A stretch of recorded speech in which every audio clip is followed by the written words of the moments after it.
প্রিয় শিক্ষার্থীবৃন্দ, বাংলাদেশের সর্ববৃহৎ অনলাইন প্ল্যাটফর্ম বিদ্যাবাড়ির ডিজিটাল ক্লাসরুম থেকে আমি আপনাদের সাথে আছি ফুজিয়াউর রহমানী, সিনিয়র শিক্ষক, বাংলা ভাষা ও সাহিত্য বিভাগ, বিদ্যাবাড়ি। প্রিয় শিক্ষার্থী বন্ধুরা, আজকে আমরা আলোচনা করব মিশ্র বাক্যকে কি করে সরল বাক্যে রূপান্তর করা যায়। মনে রাখবেন, সরল মানে একটা অংশ, কোনো নির্ভরশীলতা নাই।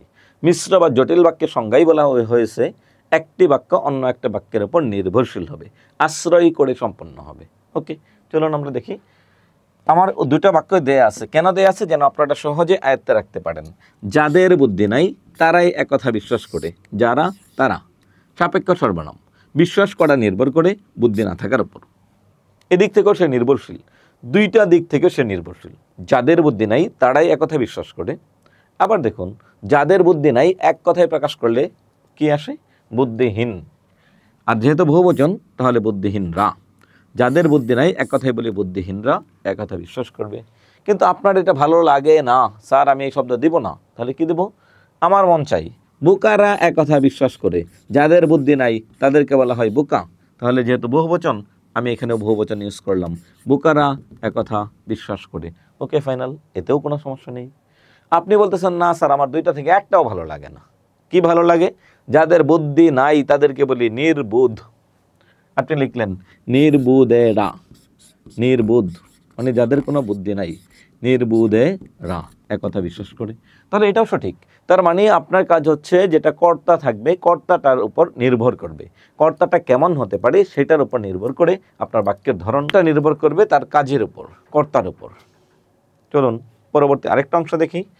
যতদিন জীবিত থাকবো ততদিন ঋণ স্বীকার করব। যত তত, যত তত, যত চাও তত লও, যত গর্ষে বর্ষে, যত গর্জে তত বর্ষে না, যত তত, যত তত। তাহলে দেখুন, যত তত মানে সাপেক্ষ, সাপেক্ষ মানে মিশ্র, মিশ্র মানেই হচ্ছে জটিল, নির্ভরশীল হচ্ছে, তাহলে এটা অবশ্যই জটিল হবে। কিন্তু যত দিন মানে কি? যত দিন জীবিত থাকবো, এটার মানেটা হচ্ছে এক কথায় প্রকাশ করলে কি হয় দেখেন তো? এক কথায় প্রকাশ করলে আজীবন। যতদিন জীবিত থাকবো আর আজীবন একই কথা, ঋণ স্বীকার করব।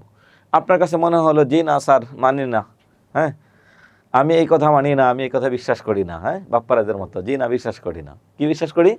সারা জীবন। যতদিন জীবিত থাকবো মানে কি? সারা জীবন। তাহলে আপনি লিখেন সারা জীবন ঋণ স্বীকার করব। সারা জীবন, সারা জীবন। এখন আরেকজন আসছেন, জি না স্যার আমি এটাও বিশ্বাস করি না, আমি বলবো জীবন ভর ঋণ স্বীকার করব। তাতেও কোনো সমস্যা নেই। জীবন ভর, জীবন ভর ঋণ স্বীকার করব। তাহলে শিক্ষার্থী বন্ধুরা, আশা করি আপনারা ক্লিয়ার হয়েছেন মিশ্র বাক্য থেকে সরল বাক্যের রূপান্তরের কৌশলটা কি। যে কোনো বাক্য দেখেই যেন আপনি বলে দিতে পারেন উইদিন 5 সেকেন্ড, 5 সেকেন্ডের মধ্যে আপনাকে বলে দিতে হবে এটা সরল বাক্য, এটা জটিল বাক্য। আর এতটুকু নিশ্চিত হতে হবে যেটা সরল থাকলে এটার জটিলটা কি হতে পারে, আর জটিল থাকলে এটা সরলটা কি হতে পারে। ধন্যবাদ সবাইকে। আমরা আজকের এই ক্লাসের শেষ পর্যায়ে এসেছি।